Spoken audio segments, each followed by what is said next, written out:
Ask a question. Coach? Well, we're very excited to be here. Obviously, I know the storyline is Xavier in Arizona, and certainly the past connection with me being at Xavier for 8 years. I think if this was the first time that this happened, it would probably be a more appropriate or bigger story. But how this has happened twice in the last 3 years or 2 years is amazing to me. If it happened in the NCAA tournament, I think that's improbable enough. But to be here in the Sweet 16 round, 2 of the last 3 years against these guys, I wish it was different, but it isn't. And now that I've said that, the focus clearly is on both teams, the players, the great players on both teams. And I think, both programs vying to stay alive and trying to advance. But we're excited to be here in San Jose, state of California. We had a practice earlier today at Aaron Gordon's high school, brought back a lot of great memories for us. And looking forward to playing a really, really good team and a very, very well-coached team tomorrow. Well, I think one of Lowry's great strengths as a player is the fact that his confidence does not waver. He's been confident from day one, and he remains confident right now. And one of the main aspects of him being such a confident player is, although he is a phenomenal three-point shooter, it's not the only thing that he does. And he really has tried to embrace the other aspects of the game to add to what he has always done well, which is shoot the three-point shot. He's much more well-versed on offense and on defense around the rim. He's become a very good defensive player. Even in the last month, he's really grown because of the variety of players that he's defended.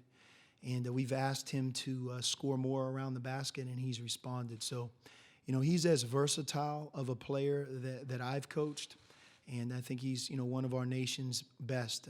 Certainly we wouldn't be here today or have the record or the season that we have under our belt if Lowry wasn't with us for every game this year, and he has. He's been the one constant. No, East Coast, West Coast, it's hard to stereotype. There's some really skilled players in the East or Midwest that are, not physical and soft.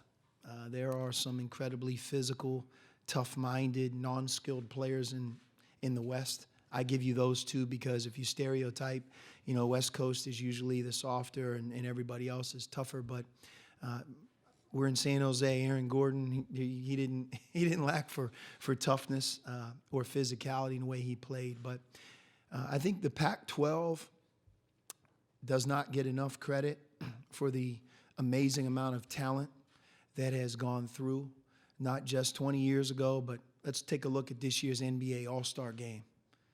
I think you had four players from the Pac-12 that were playing in this year's NBA All-Star game. So my first or second year at Arizona, if you went to play Washington in Washington State in two games in 3 days, you would run into Isaiah Thomas and Klay Thompson in back-to-back. You head over to UCLA, you got Russell Westbrook. And clearly our program, Arizona, we've had quite a few. So not all of them I know grew up in the West, but this year's another example. If you look at the teams that remain in the tournament, Oregon, UCLA, and Arizona, there's quite a few, I think, top-level players.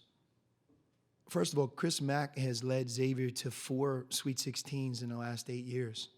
There aren't many coaches that can say that. And, our players, and I'm sure you got this when you talk to them, they know that Xavier has been to 11 of the last 12 NCAA tournaments.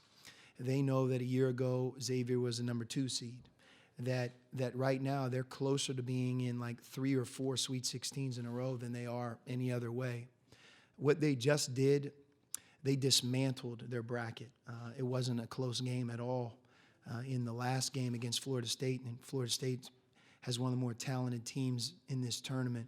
So it's so much about, in March, being at your best than, how you've been all year. And the injury that they overcame from Sumner, I've watched them reinvent themselves by changing defenses, playing more zone.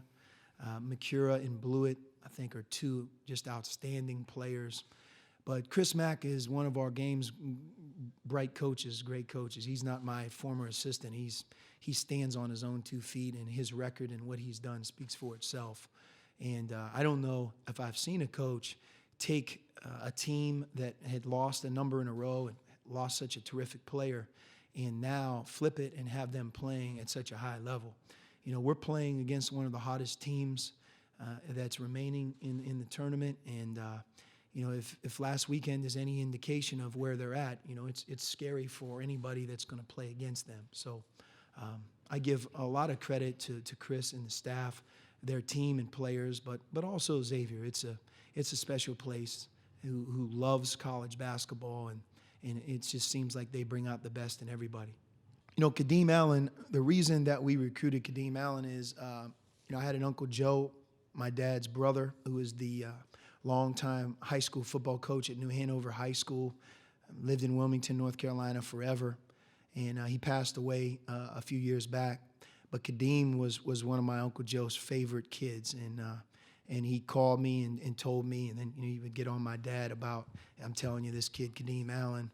And then ironically, we knew the coaches at Hutch Junior College as well.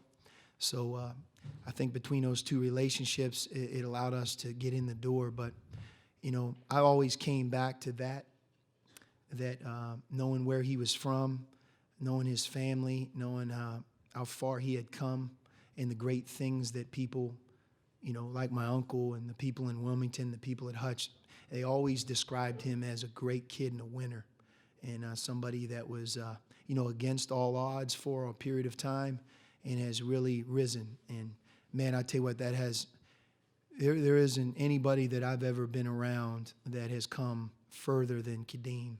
And right now, he's just such a great leader, and he's our team's heart and soul.